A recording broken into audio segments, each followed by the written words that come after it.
All right, we're going to start the meeting a couple minutes early. Our chairman, Mr. Carter, is on a plane to Boston, so he's vice chairman. I'll run the meeting tonight. Let's start with the Pledge of Allegiance. Those who have not been here, slide is right outside. I pledge allegiance to the flag of the United States of America and to the republic for which it stands, one nation, under God, indivisible, with liberty and justice for all. So first on our agenda is the approval of the minutes. We have the regular meeting minutes from the last meeting in June. Is everyone reviewed them? Motion to approve the minutes from the regular meeting June 25th as submitted.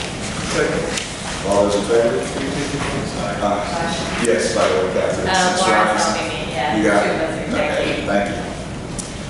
We also have the minutes from the executive session on June 25th. Is it? Sorry. Brian is the second. All in favor. The minutes from the executive session on June 25th, 2019. Any comments or? Motion to approve the minutes from the executive session meeting June 25th, 2019. Second. All those in favor? Aye. All right, moving on in the agenda, on the chairman's report, I talked with Dave today. The only thing he wanted to express was to let you all know that he's still working with Seven Oaks on finalizing everything.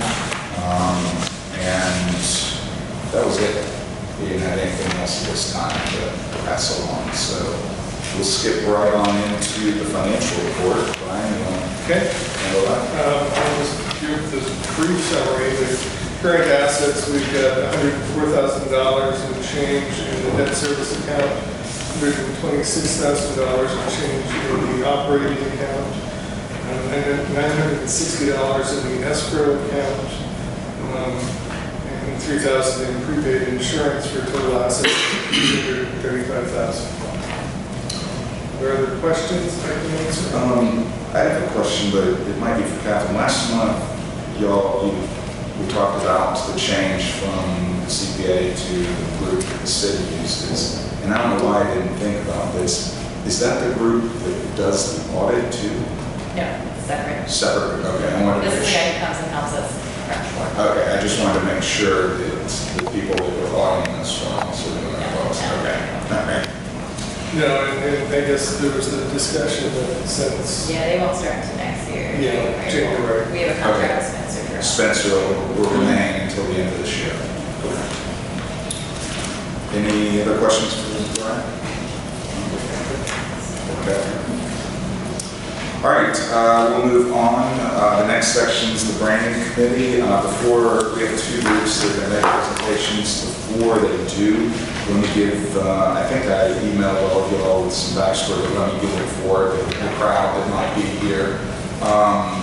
The branding committee was formed in the fall of last year in an effort to try to not only create something with the physical structures we're building, but also from a marketing standpoint of how we talk about our downtown. In January, we had a meeting. There was a number of citizens and stakeholders that came to that committee meeting, and we invited a group. The committee decided that the best course of action was to not try to do it ourselves internally, but to hire an outside firm. We had invited a group called Tailfin to come and talk with us. Tailfin then made a proposal that we saw here as a group in April. And from that proposal, y'all indicated that the DDA wanted additional proposals. So to find those additional proposals, since I'm not an expert in this, I went to Jenna at Black Bear and said, Jenna, would y'all like to make a proposal? Her comments were that that's not their specialty and she didn't feel comfortable making a proposal, but here was a list and she gave a number of people to approach. So over the next 30 days, those groups came out and walked Chambly with me and agreed to make a proposal. One of the three of those groups, Jackson Spalding, about 2 2.5 weeks ago, called me up and said, thanks for the offer, but they were bowing out. They did not feel like they wanted to make that proposal for whatever reason. So we are left with two groups, brown bag marketing and intentional story. And I've asked both of them to come and sort of go through their proposals with us. So is Kelly, yeah, you want to come on up? And this is Kelly from Brown Bag Marketing. Do you need to connect to our TVs? Yes. Yeah.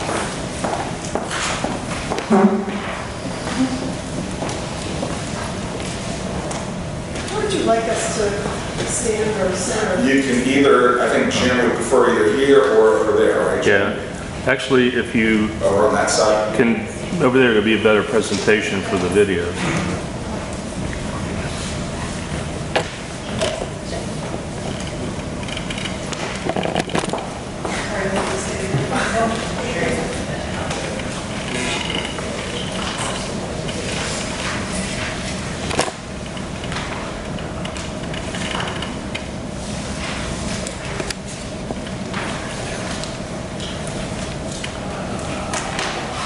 By the way, when they're setting up, the committee did meet last Thursday and discuss these proposals, and after they're done, I'll share Eddie's comments.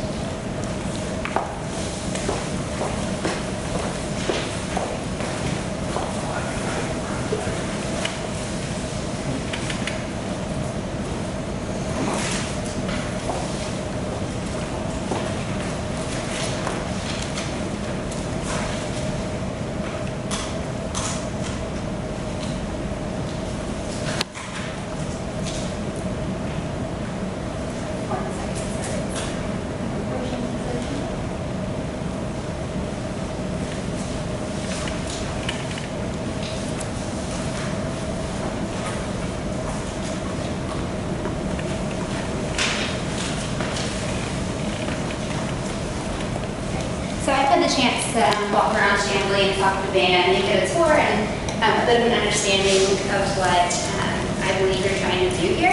And so I brought Stella Mysterium with me, who's one of our executives and leaders at Brown Bag. So I'll let her kick us off and tell a little more about Brown Bag and then really dive into our proposed approach for Chamblee.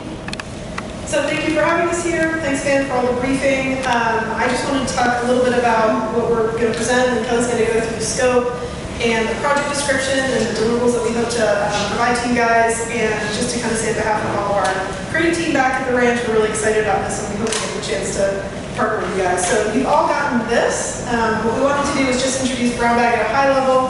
I know we were talking about the name. So our founder is Doug Brown, so hence Brown Bag Marketing. But we think it's kind of a nice nod to sort of sensible, no-nonsense marketing. We've been around for 17 years. We're headquartered here in Buckhead, mostly local clients, working with folks like Piedmont Healthcare that you might know, and then a lot of tech and financial services that aren't as well known. And I'm not going to talk about us so much. I know you guys have done already kind of your homework. There's a lot of examples of brand development on our website. And just a couple of context pieces. We're independent, so we have a lot of sort of autonomy for how we approach and how we work with our clients and how we deliver work. And we also have a lot of capabilities beyond brand development. So for us, branding is within a broader marketing context, and we think a lot about the audience, whether that's a business buyer, a resident, a merchant, or whatever that is. And we'll spend a lot of time developing that persona. And so I will go through those details. So what we're going to do is just talk through the highlights of this. Again, if there's any questions, please just interrupt. We're going to go a little bit quick. I know you guys have already read through this. We'll talk just to make sure you hear our understanding of the opportunity, and then we broke it out into phases, so we'll go through those, and Kelly will talk through some of the tasks and activities. And again, we're representing a whole creative team back at Brown Bag. Also, could bring anybody, but thank you for having us, and I'll pass it on to Kelly.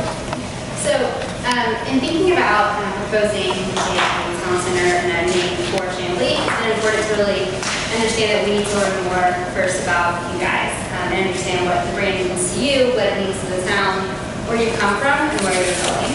And so part of that would be in phase one. And so the way that we typically like to kick it off is to spend a little bit of time with our clients. So for us, that's doing some interviews around Chamblee, spending some time with the research materials that you've already have on your area, door to door, meeting business owners, meeting the people who are spending time in Chamblee and who invest their resources and time here. And the other part is that we like to hold a strategic workshop, and so it's about a 4-hour meeting at our offices. And a lot of that is to really kind of get your brain and juices flowing. So I think that whatever you believe about Chamblee and how you feel, drawing out those perceptions, and then really being able to come around as a group and understand what makes Chamblee different, what makes it unique, what are the things that you want to continue promoting, and what are the things that you wish you could promote a little bit differently. And then just a few details. So we spec'd out 6 key stakeholder interviews. Again, if you need to add plus or minus 1, that's fine. This is also your discretion on folks that you think absolutely need to be included. It's a chance for us to let them have a voice in this project as well. And then there's the door-to-door research. Again, that's really important, and we think that we have a good way of quantifying some of that. So we're going to develop a survey which has some sliding scale questions and then a couple open-ended ones. And to give you an example of the types of deliverables that have come out of that phase, because I know that to me at least, when I hear brand, it can be kind of a vague term. And so the first thing we like to do is really put the message and audience around the brand. So the first thing that we do is create the personas. So whether that's someone you're trying to get to come bring their business here, or if it's somebody who already lives here and you're trying to promote why Chamblee is a great place to invest, or if it's to come visit Chamblee. Whatever it may be, we like to figure out what the audience is looking for, and also to help bring in the right types of businesses. From my understanding, you're not trying to be Brookhaven and not trying to be Buckhead, you're Chamblee. And so what makes you unique and what makes you special is making sure that our message is speaking to those types of people. We also look at messaging in our brand house. So brand house is really just another term for a document. It has to look like a house when we design it. Your value proposition, your benefits, what are the strengths of Chamblee, and what are the things that really do set you apart that we need to be using any type of marketing or we moving forward. And so brand, can be explained in several ways, but it's ultimately the collection of stories, the visual marketing we put on it, the experiences people have when they come to Chamblee. And so we want to look just beyond also that logo mark and make sure that we're giving you guys a tool of foundational deliverables. And so when you get the value proposition, the customer benefits, these are things that we feel like you can reuse a lot as you move into implementation and execution.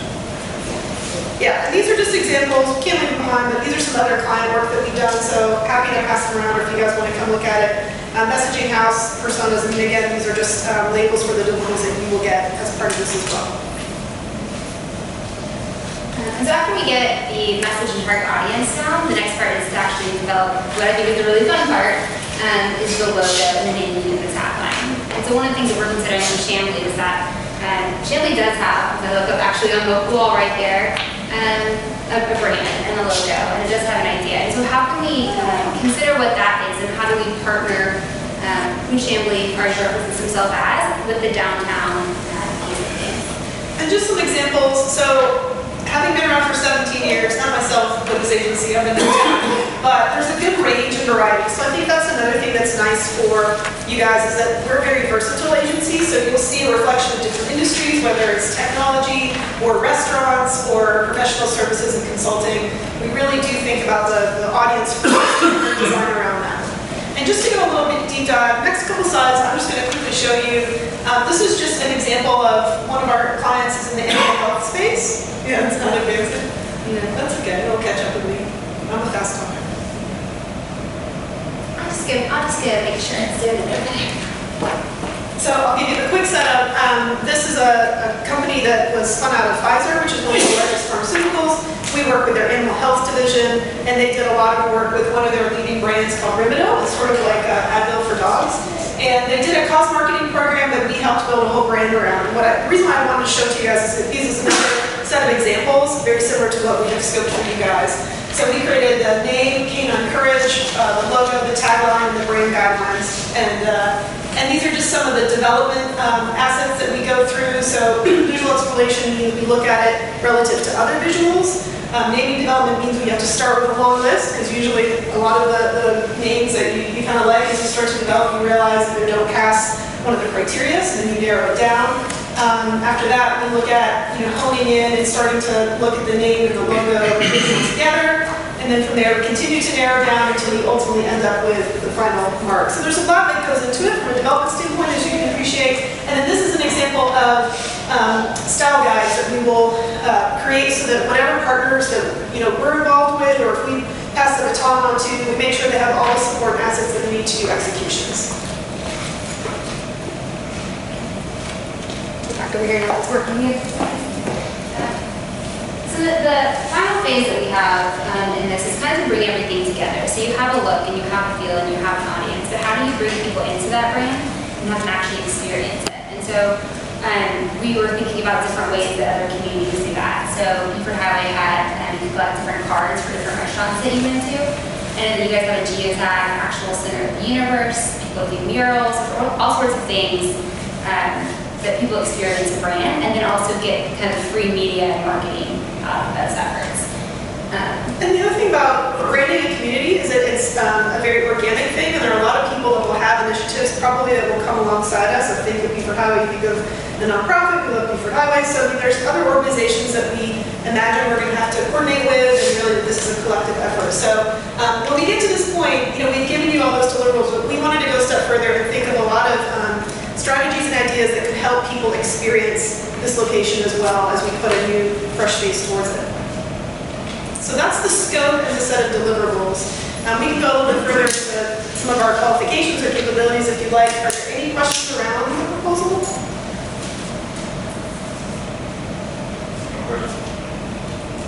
I think there's a couple of branding committee members. Do y'all have any questions for them since? I think I missed the beginning, so you probably said how much work you've done with other municipalities and similar branding experiences. So I don't think that we got a similar project to this.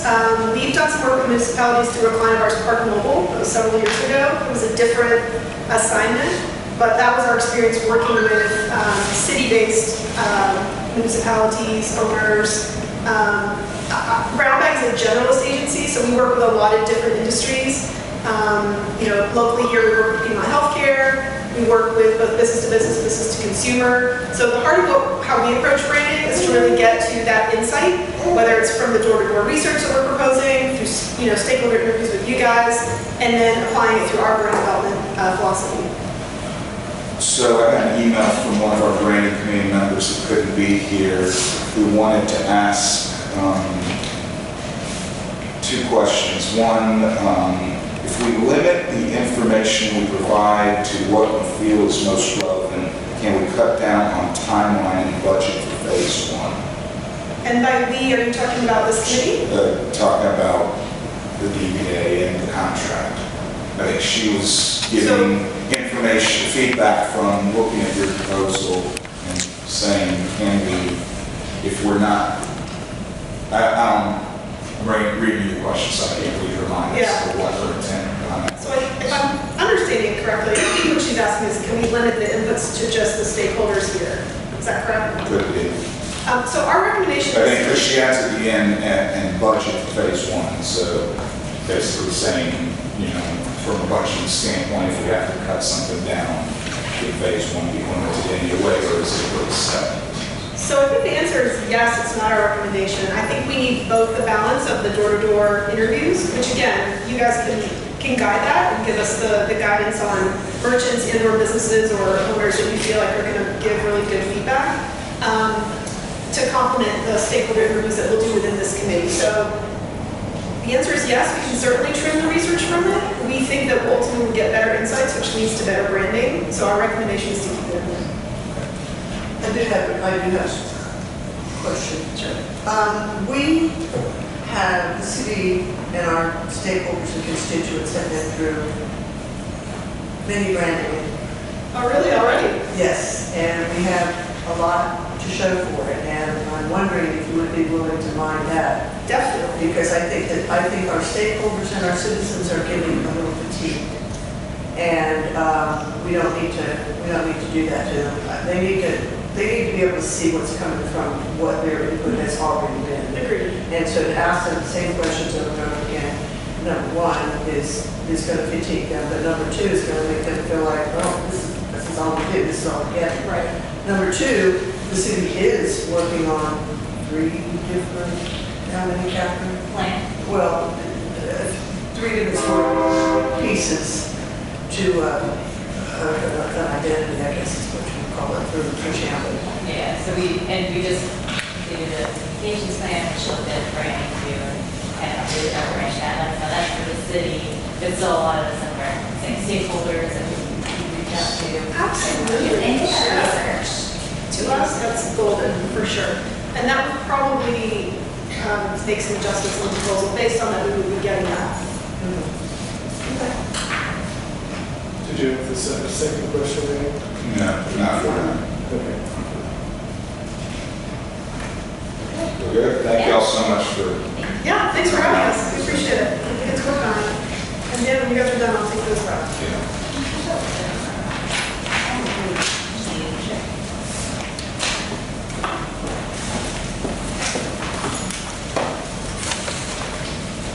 all right, so the second group is a group called Intentional Story.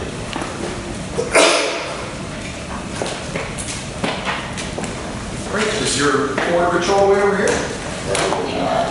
Does it? I'm on my own, so I'm running everything myself. So. And before I start, I didn't get a chance to, I don't know the name associated with everybody here. Do I mind if I get first name, so I know who I'm talking to? Catherine, Right. Brian, Leslie? Leslie, Diane, Robert. And Dan, but you don't want the lawyer talking. Okay, that's as far as it goes. Typically not, right?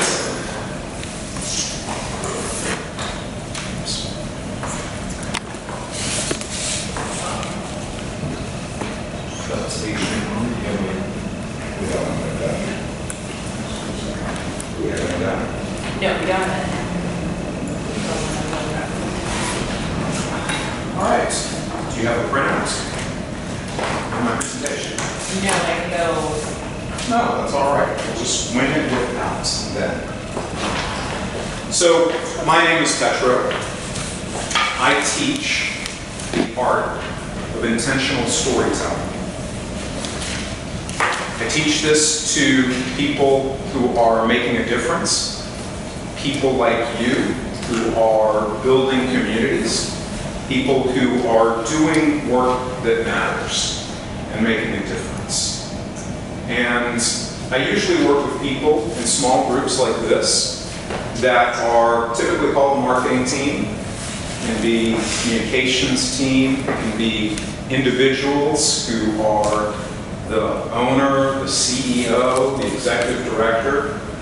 But whoever she is, she's got a vision and she's making change happen. And so my role is to help give voice to that change, to help create a narrative that delivers on that story, because that's what I trade in. I trade in storytelling. And so the story that I help create, the narrative that I will help this team create, is one that gains the attention and builds trust with the audience that you seek to serve. And that's simply what it is that I do. So the consultancy is intentional storytelling. So I think one of the most important things for this team to understand is, what is it that you're buying? What is it that you're asking Brown Bag and myself and Tailfin and others to do for you? Because what is a brand? It's a difficult thing for someone who's not in marketing to think about. And so I'd like to propose that a brand is the way we think about the promise that you make. Okay? Everything that we have in our heads about what it is that you talk about Chamblee. What promise are you making when you go out into the community? And it's a shortcut that I've got in my head of all the things that I expect from you, that we expect from Chamblee.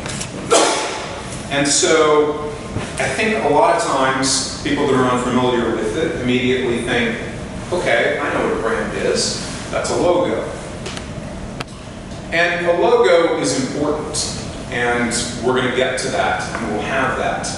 But it isn't your brand, right? It is one of the expressions. A logo is the clothes that you wear. It's like, oh, I know that guy Petro, the guy that always wears the red shirt, so I know who that is. It's a way for me to identify who that is. But it's not your brand, right? I mean, if you think about it, if we were in a brainstorm to develop a brand for a multi-billion-dollar coffee company that's international, would you raise your hand and go, oh, I got an idea. How about a woodcut from a 18th century picture of a mermaid, right? I mean, you wouldn't think that, but Starbucks has done pretty well around that. So what I'm suggesting is we're going to develop a brand that helps create a shortcut in people's minds for what Chamblee is all about.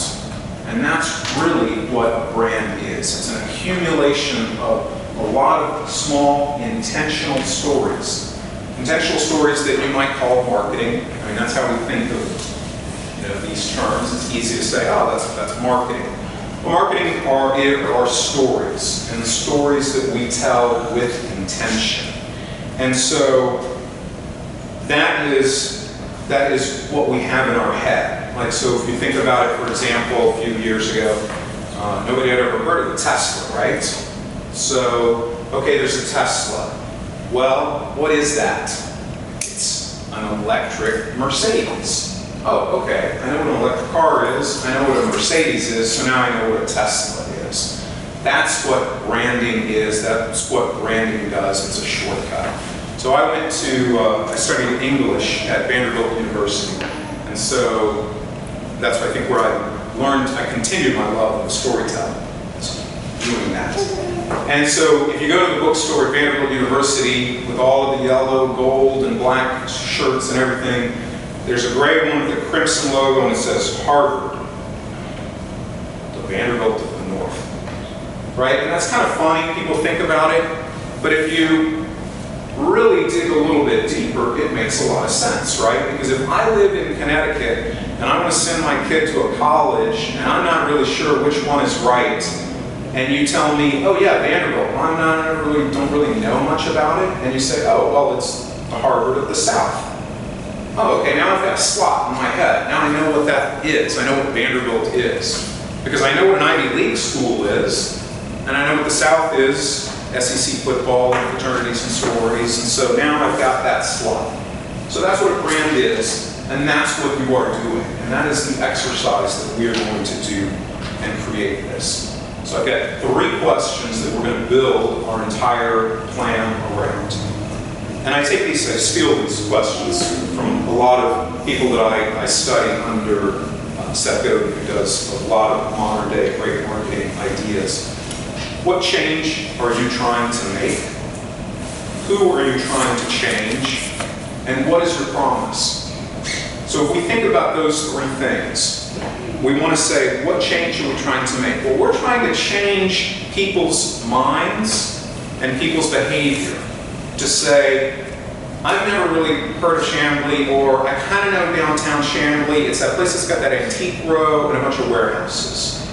So you want to change that mindset to, oh, Chamblee? I want to go downtown because that's where I want to take my family. That's where I want to go out with my friends. I know I'm going to have a good time. I'm going to shop. I'm going to eat. I know where I'm going. So that's the change that we're trying to make. And who is it that we're trying to change is really important, right? Because Chamblee isn't for everybody, but we've got to be for some specific audiences. And I know that you mentioned you've done a lot of research, and that's important, and we'll go through that and look at that, because we want to get really clear, because we want to change a certain person, and we want to make them a promise, right? So what is the promise that we want to make? Well, we want to make the promise that Dad's going to be a hero if he takes the family out to get pizza, and he knows that across the street from the pizza joint is this great, cute caboose with good ice cream. So now Dad's a hero. That's the promise that we're making. We're making a promise to say, if you want to have a really good experience and you want to take your friends out for a beer, maybe you ought to consider going over to that artisan ale that's stuck around the corner in Chamblee, right? So that's a promise that we are making to people to say, you're going to have a good time if you come to Chamblee. And that's what we want to do. So how do we create that effective story that earns attention and builds trust? We're going to do it in similar phases. We have to get clarity around what it is that the change we want to make and assess all of the research that you already have. So there's no question that we're not going to want to reinvent the wheel, but we want to take all of that research, dive into it, understand it, create a brand identity, put a master plan around how we're going to tell the story of that brand, and then implement that program.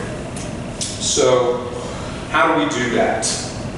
In the first phase, we're going to look at all of the research. You've got the community survey results. You've got existing messages we'll audit.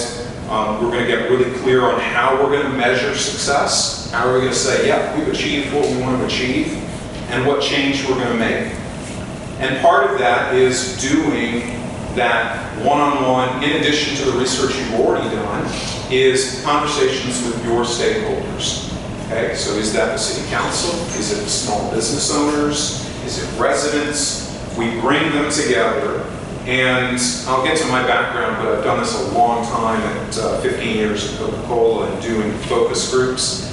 And a lot of times that can be a little bit tricky because they say one thing, but they want something else. And so you've got to really be clear when you're doing this. I know some of you are probably old enough to remember New Coke and the debacle what that was.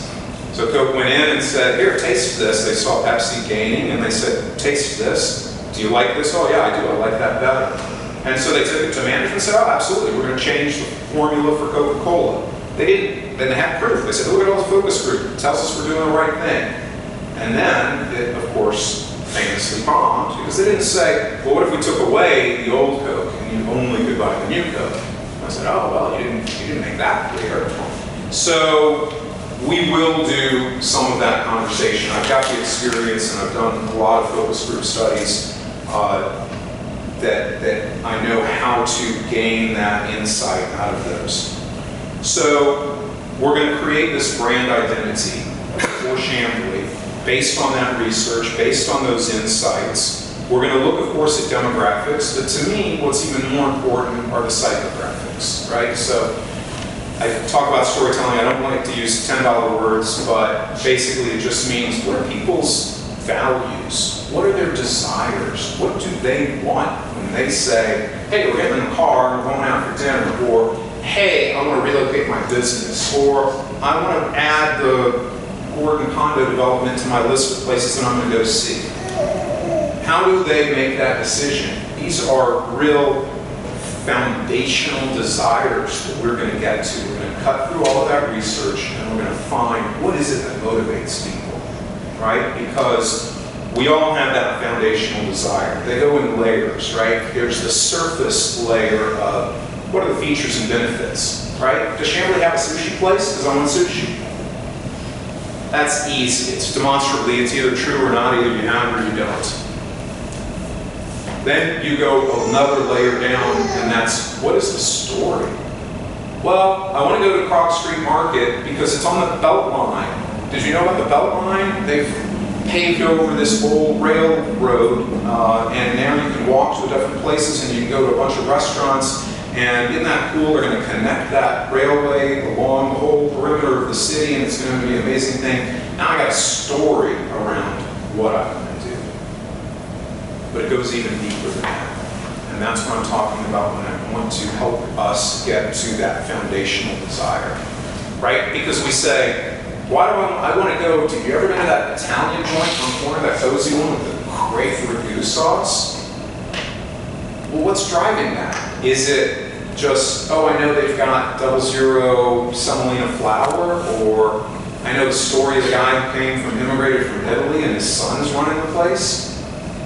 It's probably even deeper than that. It's probably, I go to that Italian place because the food reminds me of my mom's cooking. Or it's even deeper than that because it's not just, it reminds me of my mom's cooking, it reminds me of my grandmother at my kitchen table and being at home. It reminds me of my childhood. That's a foundational desire. That's what we're going to identify for Chamblee. What is it that people want out of coming here? And I think some of your businesses are already doing a great job with that. So I'd love to go over to sit at the counter with the sushi for Chef Donnie making sushi over at Hopsticks. And I look on the Instagram account and he says, hey, come to Hopsticks for Tuna Thursday. Well, that sounds kind of interesting. So he's knowing how to get to a foundational desire, because he doesn't just say, yeah, I've got good sushi, because they're just going to go, yeah, I get the sushi in the bucket. He doesn't say, here's this story. Of course, he's got a good story. And he says, yeah, I got bluefin tuna that we import from Tokyo every Thursday, and you come out here and have that. Okay, now I've got a story. But what is that really telling me? I can be in the know. If I tell my friends, let's go to Hopsticks for this tuna on Thursday, you're going to get a really cool experience. My status just got elevated because I told my friends about a cool new place in Chamblee. And so that's the kind of storytelling that we're going to uncover through all of the research, through the stuff that you've already done, and through working with additional information to get to that, because that's really what's going to move the needle for you guys. So we build the promise, we create the positioning, we create the brand identity, which is a document. It's pretty simple, it's complex, but basically you will have a vision and a master plan on what is it, what does Chamblee stand for, and what is it that we're promising to people to come here, to locate their business, to move here. And that will include a brief for a visual identity system. We will have ideation on naming, on slogan, on just everything that makes up what you think should be in a brand. And then we're going to implement that program. And that is a separate budget that we would look at, that you can see in the proposal. I mean, you guys didn't get the proposal, right? Yeah, okay. So that is how we'll get there. So when I was thinking about this, in addition, of course, to having spent a lot of time in Duluth Chamblee over the years, I also went up to Duluth and walked around. And when you look at the presentation, you'll see some photos. So it has Duluth's logo, and it has their slogan, of course, right? So y'all saw that. So can anybody tell me what Duluth's slogan is? Last time I saw the presentation, I could not tell you what. Can anybody tell me what their logo looks like? Purple. Purple, okay. Is there any symbols you remember? Buildings. So I would say that's not their brand. Like, yeah, I get it. We need a logo. We need a slogan. You're going to get that. It's just how important is that in the scope of things? When I go to Duluth and I see that they've got little bags for me to pick up the poop for my dog as I'm walking around, when I see that they've got artwork that is probably consistent with the people who live around there and what they value, that's very patriotic. When I go and I see, oh, there's a list of events in the summer on that beautiful green of music stuff, right? So I know what I'm going to go listen to. Well, that's congruent with their brand identity. And that's obviously what we're going to create for Chamblee as well, so that your entertainment committee with your beautiful green, when that occurs, will know what kind of music to book. Because they'll have this brand identity to make sure, does this align with what it is that we're all about, on who we want to come play the green, right? So I'm thinking we'll cross off the Anthrax reunion. And, but we want that Tom Petty cover band, right? Is the Duluth brand all about the Uber and Lyft signs? So if I want to ride share and go up there, I know where to park, or where I'm going to be let off, or where to wait. Those are the brands, right? That's what moves people. That's what we're going to create. We're going to create a blueprint to say, what is Chamblee's brand? And then we're going to have a strategic plan on how it is that we're going to deliver that. Is it through a marketing campaign? Is it advertising? Is it events? Is there the PR campaign? That's all going to be outlined as part of what we're going to do together, is that master plan that we'll create. So that is what we will do. And when we think about, I mentioned, asked you what Duluth's slogan is, and I'm sure you're probably thinking, well, okay, but I can name a couple, right? What happens in Vegas stays in Vegas, right? Heard that one. Virginia's for lovers, right? I heart New York. I mean, we remember all of these things, so certainly it's important, right? But I don't know, can anybody name me another one?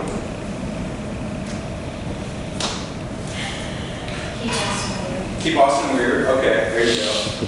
What do those all have in common? All of those branding slogans and campaigns are backed by multi-million-dollar advertising budgets.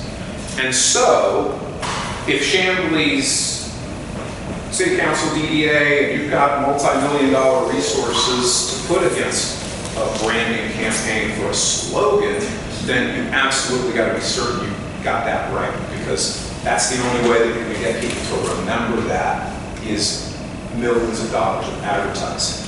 What I'm here to tell you is to work with my team, me, to create an identity that is really going to move the needle, that's going to touch people's hearts, to say, I got a slot in my brain. I know what Chambly's all about, and that's where we're going tonight, because that's going to be a lot of fun. A little bit about myself. I am just coming off of 15 years at the Coca-Cola Company. I was Director of Corporate Communications, a lot of corporate work. Before that, I was doing marketing communications, Olympics and FIFA World Cup. I've done 7 Olympic Games on site. I don't have experience working with municipalities to create this particular work. What I do have is experience working with cities on those types of branding events. When the Olympic Torch Relay comes through in Salt Lake City in 2002, I was advanced director and going to a lot of cities working with them for those events. And then Global Torch Relay into 30 international cities. I've worked, of course, with, before joining Coca-Cola, I spent 10 years at 2 international PR firms, Denver and Los Angeles. Worked with Denver International Airport to actually open the airports and their crisis communication around that, which was a fun project.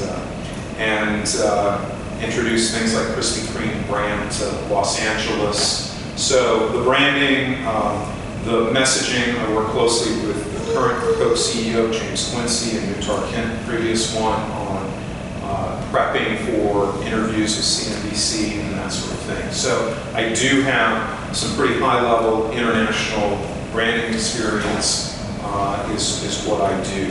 I'm an independent consultant. I work with other agencies to develop the storytelling elements. And I think this is really important, actually, for your team. I'm not a graphic designer, but I know that right there on Main Street, on Peachtree, you've got Blackberry Design or other independent shops that can help you with that kind of work. That I am here to work with you to say, how do we create the story? How do we brief that agency? How can we work with somebody local? So I partner with those kinds of individuals, used to working with budgets, used to working with large agencies. You mentioned Jackson Spalding. I hired them several times to do work for my team at Coke. There's a lot of great people that are out there that we would partner with to get that done. I'm the change agent. I'm giving you the strategic vision. I'm your fractional chief marketing officer, as it were, right? People can't afford a jet, buy fractional shares in a jet. So if you think about that, I'm coming in to give you that expertise and that advice. So my last thing to let you know is the promise that I make to you, and that is when we work together, number one, it'll be engaging, it'll be fun, you're going to learn a lot, You're going to change the way you think about what branding is, what advertising is for, what PR is, and you're going to be proud of the work that we're going to deliver, right? You're going to go home and tell your spouses that, man, I just learned some amazing stuff. I can't wait for you to see what the Chamblee brand initiative is going to look like.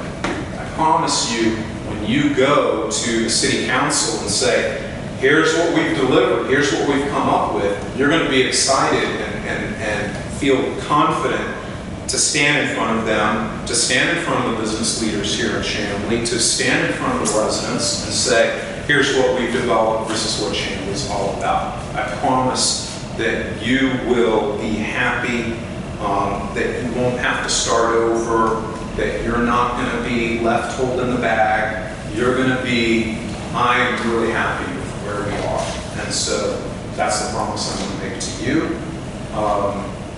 And that's what I'm all about.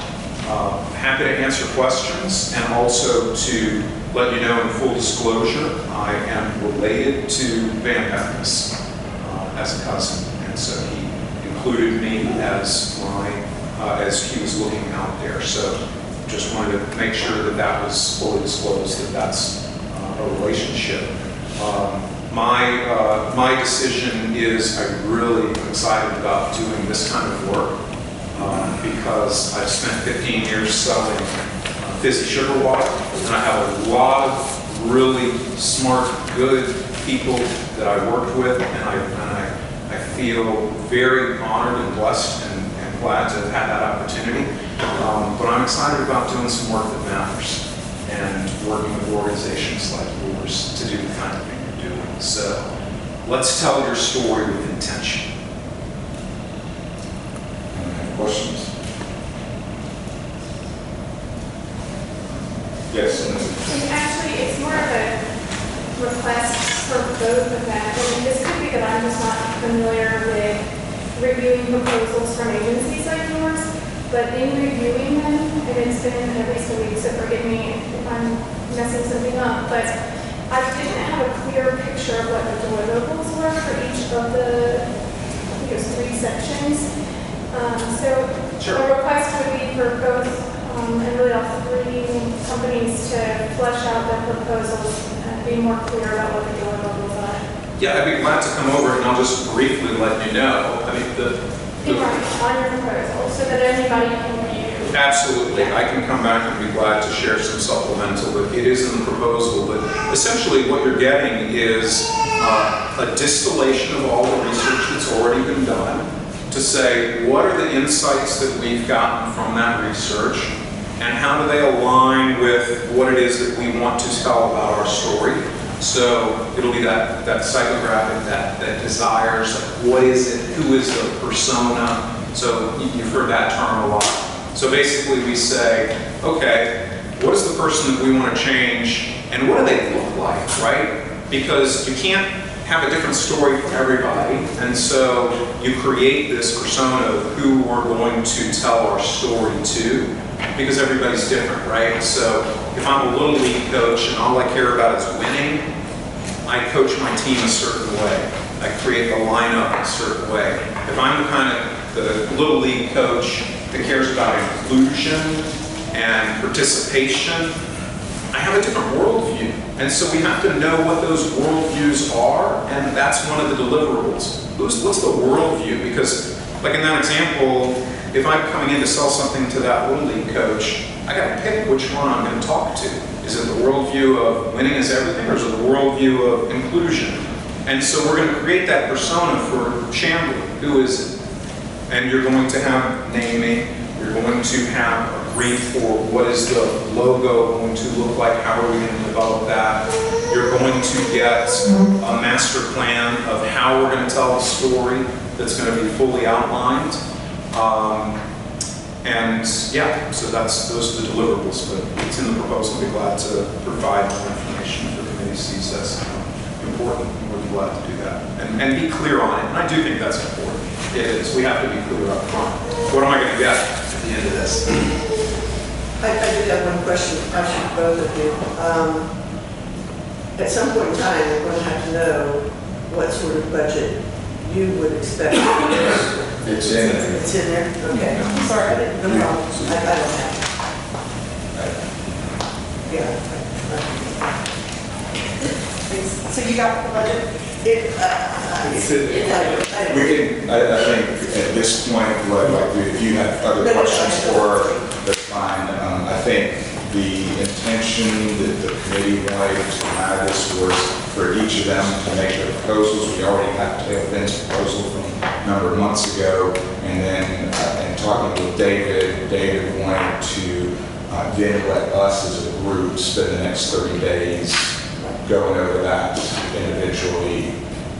Then we can come back in a month and say, here's where we're at. Okay, just address her question as Sure. well. Yes, please. I know you had a chance to clarify. So I don't know if you had a chance to look through our phases as well, but I'll just quickly go through some of the deliverables so it's clear. Well, let me just say that reading them out to you right now, I'm not trying to be a jerk, it's not going to really clarify anything, because I was sitting at a table with a few other members of our committee looking over them. And this is a general statement, I recognize it's not giving you a whole lot of direction, but the three of us around the table were all kind of going, yeah, this could use some more detail, this is a lot of money that we're spending, and we really like to fully understand what we're getting from it. And so, again, I recognize that that's general request, but to the extent that you can flesh it out, it would be receivable. Sure. My intention would be that whatever the DDA board selects, whichever group, that the contract is drafted up in a manner that does detail exactly what they're going to give us and what those timelines are, more than just whatever the proposal said. Yeah, so- Very detailed deliverables and very detailed timelines. Sure, and I think whoever you select, I mean, our contracts are a lot more detailed than the proposals, and so it'll go through, for instance, and talk about number of rounds of reviews. It'll quantify things a lot more, but things that I can include in. Three companies for what they're going to provide, that information is critical now, not once we've selected a company. We need to see it to compare. Sure, and that just requires maybe another round of dialogue, and maybe I can give some direction, but we'd be happy to do that. We'll get in touch and Yeah, maybe Lindsay and I will do a conference call with you all. sure. And there's more example client examples It too. would be incredible to have it right, rather than just on a conference call with a couple of us, because, there are others who may not be present who will want to that. Okay. Thank you everybody for coming. Thank you. Dan, I've got a comment for you. There's an old Frontline documentary, Frontline that does the documentaries on Sure. PBS about branding, and it is phenomenal. They cover all sorts of famous branding people. It might be a great primer. I'll send the link to you, and you can send it to the committee. It might be a great primer for everybody to see what some deliverables are that happen in different areas. Thank you. Couple that we pass around, if you guys want to look at some of our clients' works, I can't leave them with you, but if you'd like to look at some, you guys can get some examples, it might help. All right, we will move on to old business. The first thing on here is the Gateway East project.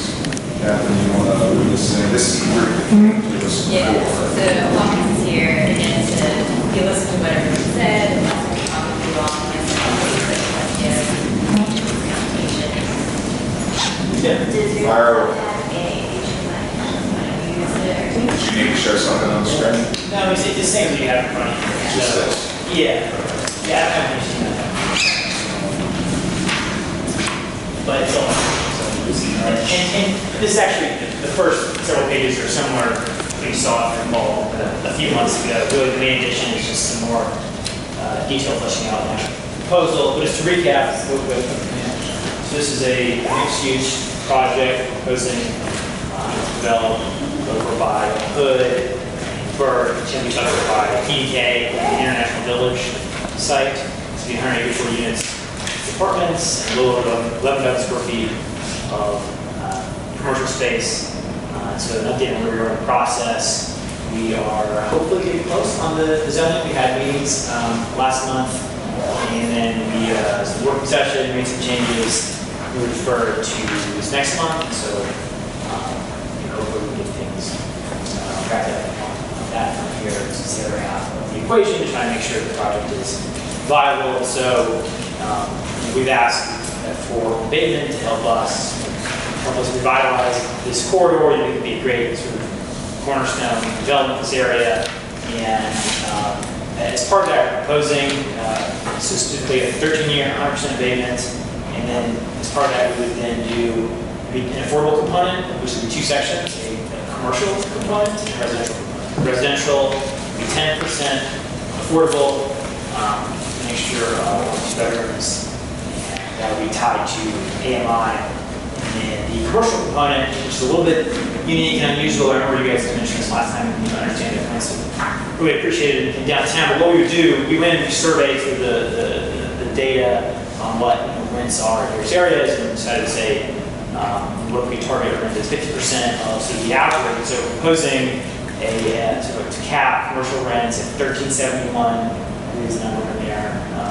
Triple net, which is about half of sort of the average of the other developments in the area. This would be commercial space, so either retail, restaurants, or office space. We're agnostic to what the demand in the market is. And so we propose, hey, we go in, this could be a place for people to relocate to. Maybe they've been in a 10-year lease, just renewed downtown, and rents are way higher. And this could be a place then to move and keep the business going, and still be real close to downtown, but in a much more affordable area.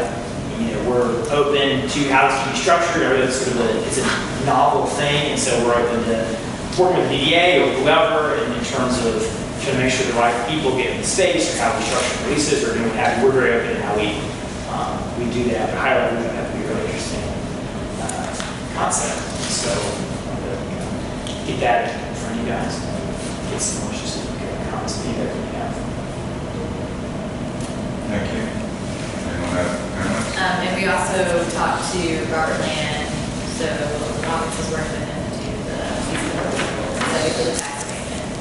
So we should have that in the next 2 weeks. Yeah. What does that Michelle? Shows us basically what the cost of the abatement is in the long term. It's the same thing we did with all the others. We did it with 7. That's it, fiscal impacts. So I've got a question. What is your 9.55 million abatement equal to? What is the sum of the cost? Oh, it's a cap on, so with the, I guess, if taxes, if the value, if there's an increase, the taxes would go over that cap, or they didn't burn off. I think the question is ultimately asking is what costs are associated with that dollar amount? Or how would I size the, Sorry. Typically, the deals we've done, there's been some kind of extra costs that the developer has incurred that was not expected, as to why we came in and said, other than the very first abatement we did, it was never about, just giving an abatement. There was some kind of cost associated with why we're helping. right, yes, and that's on the last page. It's basically the commercial space, and it adds a significant level of cost to the project, and we would not have done that on our own. So that's the present value, and an NPV basis. We basically spread out payments over a long period of time. We basically So you're saying that 4.7 million is the present value of the 9.5? correct, essentially. Okay. I know what DDA and other county because they ended up owning the commercial. Is that paid for? This assumes that commercial has been valued to you. It's not income producing. Captain, the piece of property that you look to see, it's producing, it's vacant, right? Well, there's duplexes there now. So There are tenants there. Yeah, they're all. I'd like to, when we do get to the point where we're going to dig deeper, I'd like to see the tax. the current tax. Sorry. I'm not really keen on doing anything where we are getting rid of existing taxes. I know you're asking for 100% abatement. Yeah. And we're flexible in structuring. We'd also give to having a smaller bid and a longer time frame. We just, you know, if the NPD was the same, we're open to spreading it out and having some ongoing payments on an annual basis. And yeah. I am going to say that I don't really agree with your assessment that you're pioneering in the area. Champion's growing that way. New Peachtree Road is going, you know, they've taken a lot of chances on the buildings over there that Parkside Partners have renovated. You know very well what is hopefully going to come to the Old International Village site. So I'm not sure that I think that our citizens need to bear the cost of your retail. That's my statement. It's not a question. Anyone else? Does the city have a point of view, or, I mean, has there been any conversation about, you know, the need or the desire to actually have an affordable housing program in the city?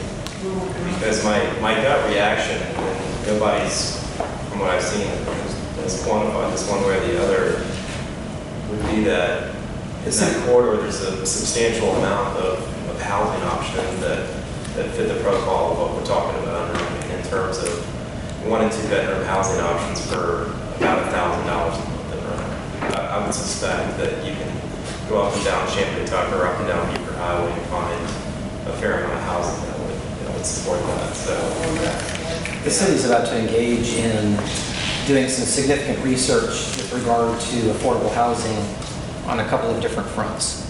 It's something that we're looking at, and I don't know that we understand our market or the need or the possibility of the different types of solutions there are.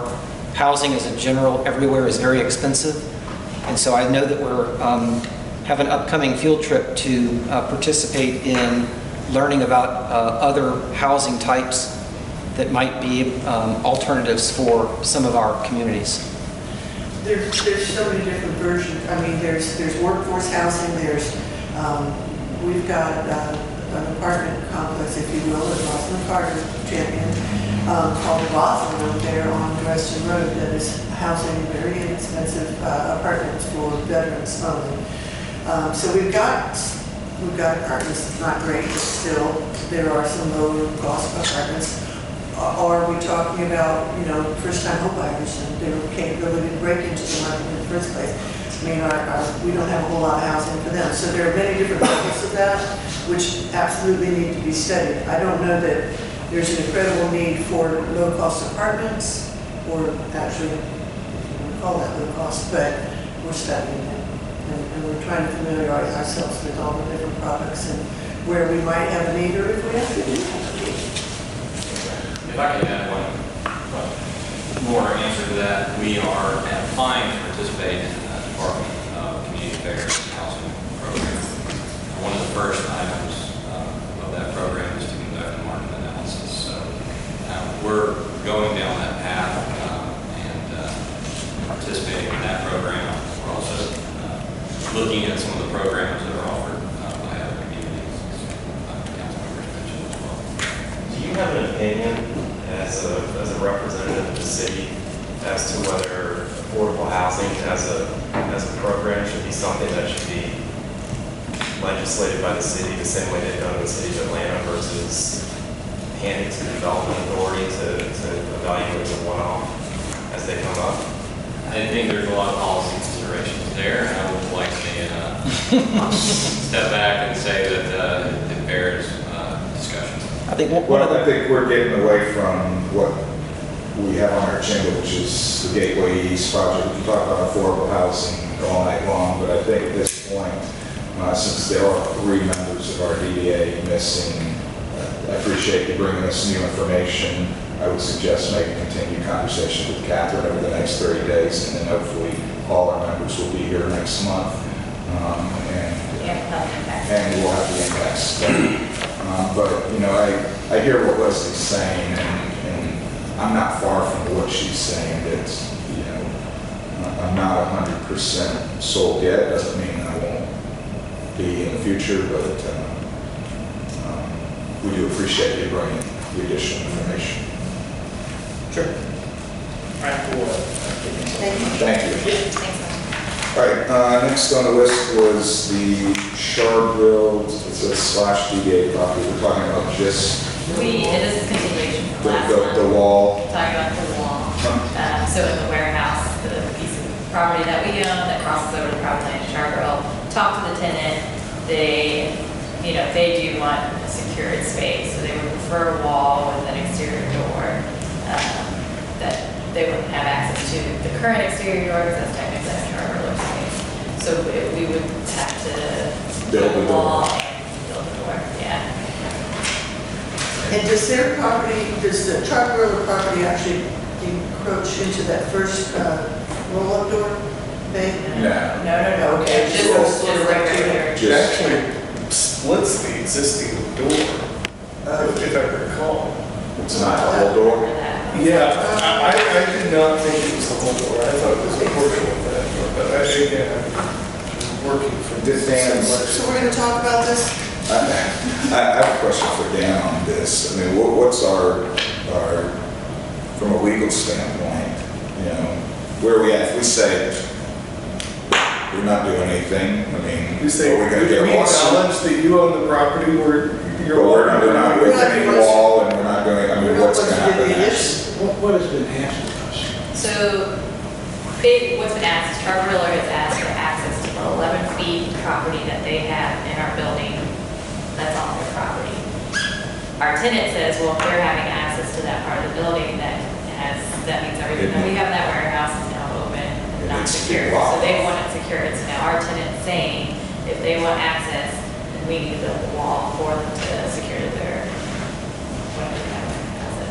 And if we don't build the wall, are we gonna see a lawsuit from Well, Charter? I don't- I don't think we'd see a lawsuit, I think we'd see Charterville putting in a door that allows them to walk in that space. It's 11 feet. And are they talking insulated, electrical and all that kind of stuff? Just I mean, I didn't ask for specifics, I just wanted to get an idea. So you're saying they're just gonna, on their building, they're just gonna cut right in? They can, that's And all of a sudden, they're in essence in our. coming into our warehouse. Would they be willing to split the cost with us?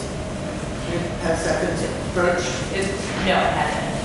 If I understand this correctly, we own the lease of the building permit to encroach on somebody else's land. Which we knew fine with the building. Somebody else wants access to the building and the tenant wants to own 90% of the Yes. The Charter wants access, It's- and a tenant says if they're gonna have access, you gotta buy it. Charter doesn't just want access, they want the wall too.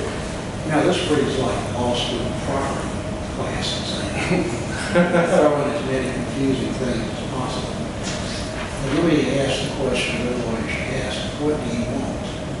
What do you want the result today? I don't wanna spend a dime, and frankly, I don't want them coming into our building.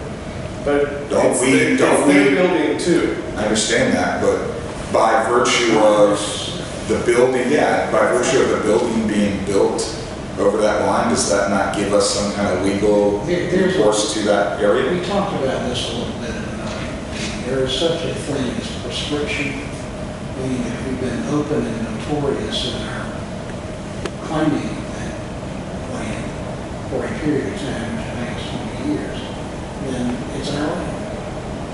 Now, that's off the cuff, and that's not what you need to take on. But we do have a position here, and we don't necessarily need to start doing what people want to do, spending money because people want us to spend money. This needs to get analyzed and negotiated. And in the meantime, our position is it's our building. But we don't want to And this is. irritate the Charter, and we don't want to lose our tenant. Keep in mind, we leased that building. We have an obligation to this thing. Okay. It bears study. And- It bears study. Everybody, I don't care about. Well, and I think the secondary issue is if we push it, we may win legally, but, what is it, pirate victory? Victory, one more such victory and I am undone. Right, I mean, we get to the point that, okay, we win that property and we pissed him off to the point that he will never, ever sell his property to us. We've got several of those already, so. Well, then this sounds like negotiating. Okay. And I would be interested in both an estimate of what needs to be constructed and a conversation with them if you would be willing. What was the last conversation you guys had with them? I mean, I mean, basically the same. I've been talking to the manager over there about. They're just saying the same thing. Yeah, and then I just reached out to the lawyers who's our tenant to see if they and that's when Wells came back and So said, it doesn't have to be a fancy wall, it sounds like. Well, John made a good point that it will have to be a firewall, so that can't be cheap. But again, then we're gonna have a question about who owns the wall, is it a party wall, have we done a subdivision of the land? And this may be the result, but we need to think about what we're doing as we go. Yes. can you just reach back out to them and tell them that we're still working through how it would work and what the costs would be? So they don't, what I don't want is them to all of a sudden just take a sawzall and cut the wall and say, okay, we've got access now. And one of the things that I think was discussed previously was the potential for that to be a chain link fence. Yes, and our tenant's preference is not, They, but I mean, yeah, there's a chain link fence They're somewhere. not going to like it either. Neither side's going to want a chain link fence. We can ask, but they won't. But it definitely doesn't sound like Larger falls, that means someone can just cut the chain link and come right in, it's not secure at all. Somebody can cut a wall and come right in, not that difficult. Okay, okay, so I'll tell them that. Please go back and say the DDA's discussed it, we realize that there's a lot of moving parts in the whole situation, and we're trying to figure out exactly what the costs are. and our legal counsel is. What I would expect, Catherine, could you send me an email with facts on this later? And let me do some real analysis. Carbon copy David on that, just so that he's in the loop on. And probably protect. So as Dan, comes up with his thoughts, David knows We what. have title insurance on that property. Title insurance actually does come into play. Here, a survey. Yes. When we bought the property, or when we have a survey I don't filed. think in that area now, that is very unusual, so we have a survey and the encroachment and it will not have been counted. Well, who will look at this? I think the same owner, or not same owner, but relatives, they were all related. So The the one that we building bought- that we owned was an add-on, and that was owned by a, Yeah, it was one of the wills. but the other building was in that family too. The recall building was in the family as well, like if I'm not. So I would just attach the survey. Oh, yeah, there was a comment. I'll give you all. All right, thank you. But that's how something like that could happen. All right, moving on, the last thing on old business is the Women's Center update. Yeah, so I just want to give you guys an update since Brian has been working through the permitting process, it's gotten his DCI done. There's a change in the concept plan, whereas the last time you guys saw it was 3 separate buildings, now it's 2 separate buildings, and that is in your packet. So if you haven't gotten a chance to look over that. I've also completed the amendment that Kwame drafted for us, just to explain that there is a change in this concept. So if you look at the very last page of your packet, that shows. And I have a pretty picture of what I see there. I'm sorry, say, I have a pretty picture of that. a prettier picture? Yeah. Yeah, this We're is, always looking at the prettier pictures.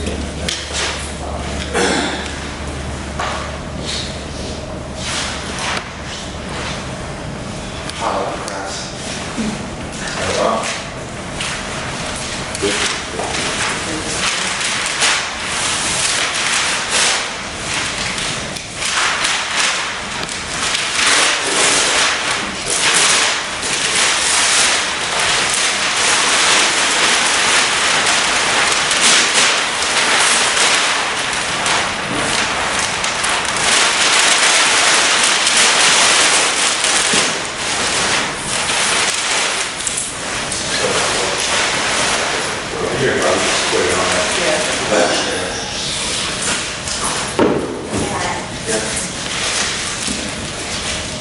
So, we'll have two buildings, obviously, building 200. And we will have 23 units of building 100, which will be the first phase of the project, which will be on the southern western portion of the rail trail. And obviously, will be connected with a limited deck connecting the two. And then we will have 33 units in building 200, which will be the second phase. And this is primarily because of the tight site, the phasing of it, and obviously our desire to have covered and secure parking. And so this was the best solution. It's still very, very tight. And Right, can you talk about, there's not a huge change in unit numbers, right? yeah, so our initial, and this is our landscaping plan, our initial proposal was 58 units to the DDA, and we were able to only lose 2 units in this new scheme. The reason for the change is based on what came out of the DCI process with the city, or why change? Yes, so there are 3 factors, right? There's DCI and making sure that we have proper setbacks and coverage in green space. There was a market consideration relative to wanting to have covered and secure parking. And then there was a constructability issue on how can we construct 3 buildings and also have parking and not disturb the other residents there. So, let's see. Where is this, I'm sorry, which one? is this deep in the property? Not it's so if you take a look here, Yeah. so this is kind of our ingress egress. We have 9 spaces, which is really not enough spaces for the retail. Right now, we have to work out a deal with our neighbors for the restaurants to be viable. But we have the retail and some handicap parking, and then the gate and secure parking is here. And then this element would be kind of the visual separation between the private and the public use of the space. I like it. I'm sorry. I like it. I like it. What's your timing between now and kind of getting to a close of the project? So we just left this morning. We met with Michelle at DeKalb County, and we got some good news that we think that we have proper sewer capacity. We're on the agenda for the end of this month, and hopefully we'll get a certificate for capacity, our preliminary certificate by mid-August. We will submit our LEP after we get that certificate in about 2 or 3 weeks. And, we're just kind of moving along, the surveys in. Geotechnical should be done in about 2 weeks. Our goal is to get this thing wrapped up before the end of September. Yeah, he's on the agenda for ARP next week, and then he'll be before council in August. After 5 revisions. After 5 revisions. So after it goes to council, then that's when August the 20th. we'll come, and actually close on. So we'll close maybe September, October. September, October. Yeah. We got the title report, we sent it to Kwame and just exceptions, but I'll let some for it. Thank you for letting me present. Thank you. Thank you. It's great. I know it's a long road. We've been talking about this for a while now. Yeah, we're getting close. Thank you. Thank you. Thanks for that.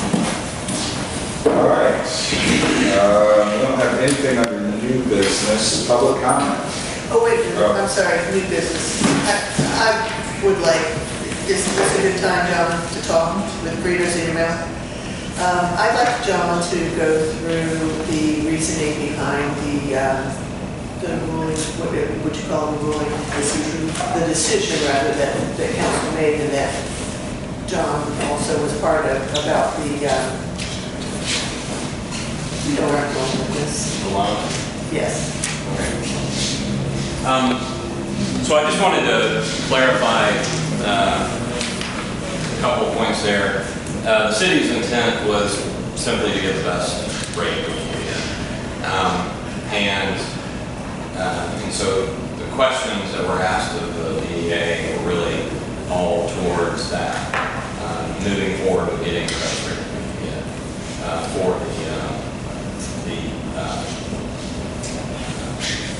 the bonds that are being proposed going forward for the police department. So that was really where the URA's attorney was coming from. Ultimately we decided to move forward without the documentation that we had discussed, because we just felt like it was time to move forward, and we were comfortable with the remaining 5 mills. As you know, the city's millage rate is capped and 8 mills. Right now we utilize 6.25 mills for general operations, and then there's a pledge of 3 mills against the DDA. So that's basically, I think, I'm answering your question there. I got the question from the emails, that then means it doesn't really affect our bonds anymore. Right, right.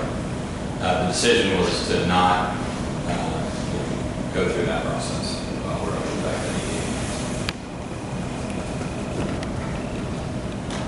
Okay. Just wanted to, because as I struggled even to find the words, I thought that John it would be better to explain that. Sure. Well, the city and the DDA, we've been working for a long time on the town center plans.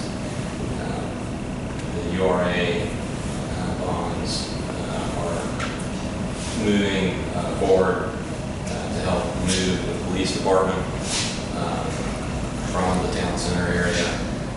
It'll also provide a very nice, large